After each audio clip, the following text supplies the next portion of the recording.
അങ്കണവാടി ജീവനക്കാരുടെ സമരം രാഷ്ട്രീയ പ്രേരിതം എന്ന മന്ത്രി പി രാജീവ് നിയമസഭയിൽ ചർച്ച ചെയ്ത് പരിഹരിച്ച വിഷയത്തിൽ പെട്ടെന്ന് പന്തൽ കെട്ടി സമരം തുടങ്ങിയത് കേട്ടുകേൾവി ഇല്ലാത്തതാണെന്നും മന്ത്രി കുറ്റപ്പെടുത്തി.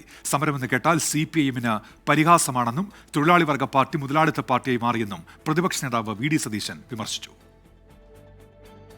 അങ്കണവാടി ജീവനക്കാർ സെക്രട്ടേറിയറ്റ് പടിക്കൽ നടത്തുന്ന സമരം അടിയന്തര പ്രമേയ നോട്ടീസിലൂടെയാണ് പ്രതിപക്ഷം നിയമസഭയിൽ കൊണ്ടുവന്നത്.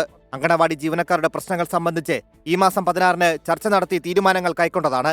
എന്നിട്ടും സമരത്തിലേക്ക് പോയതിൽ അസ്വാഭാവികതയുണ്ടെന്ന് ആരോഗ്യമന്ത്രിക്ക് വേണ്ടി മറുപടി പറഞ്ഞ നിയമമന്ത്രി പി രാജീവ് ആരോപിച്ചു.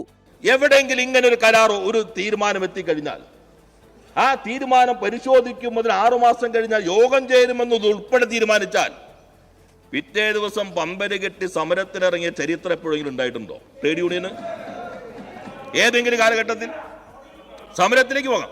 കോടതിയിൽ പോയത് എപ്പോഴാ? അതിനാണോ സമരം?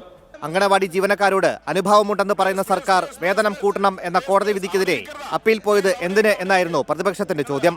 ആശാസമരത്തെ വിമർശിക്കുന്ന ആരോഗ്യമന്ത്രി ഏത് സമരത്തിലാണ് പങ്കെടുത്തതെന്നും പ്രതിപക്ഷം ചോദിച്ചു. ബഹുമാന്യയായ നമ്മുടെ ആരോഗ്യ വനിതാ ശിശുക്ഷേമ വകുപ്പ് മന്ത്രി ഏത് തൊഴിലാളി സമരത്തിന്റെ മുൻനിരയിലാണ് സർ അവരുണ്ടായിരുന്നത്?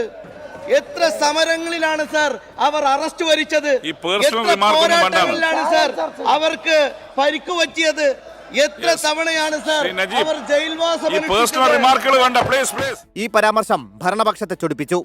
ഓരോ രാഷ്ട്രീയ പാർട്ടി അധ്യക്ഷന്മാരുടെ ജീവിതത്തിൽ എന്തെങ്കിലും ഒരു പൊതുസമരത്തിൽ നിന്നിട്ടുണ്ടോ എന്നൊരു ചോദ്യം അങ്ങോട്ട് വന്നാൽ എവിടെ നിൽക്കും? ലഭിക്കുന്ന വേതനം വീട്ടിൽ കൊണ്ടുപോകാൻ കഴിയാതെ വാടകയ്ക്കും പച്ചക്കറിക്കും പാലിനും കൊടുക്കേണ്ട പരിതാപകരമായ അവസ്ഥയാണ് അങ്കണവാടി ജീവനക്കാരുടേതെന്ന് പ്രതിപക്ഷം ചൂണ്ടിക്കാട്ടി. അത്തരക്കാരെയാണ് സർക്കാർ പരിഹസിക്കുന്നതെന്നും പ്രതിപക്ഷം കുറ്റപ്പെടുത്തി.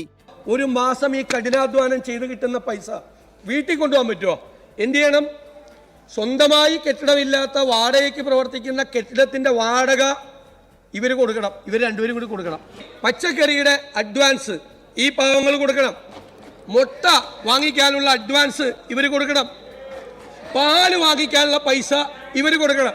സ്ത്രീകൾ ജോലി ചെയ്യുന്ന സ്ഥലത്ത് ഈ ഗതികേട് ഈ നമ്മുടെ പോലുള്ള ഒരു സംസ്ഥാനത്ത് ഈ ഉള്ളതുപോലെ ആർക്കെങ്കിലും ഗതികേടുണ്ടോ സർ?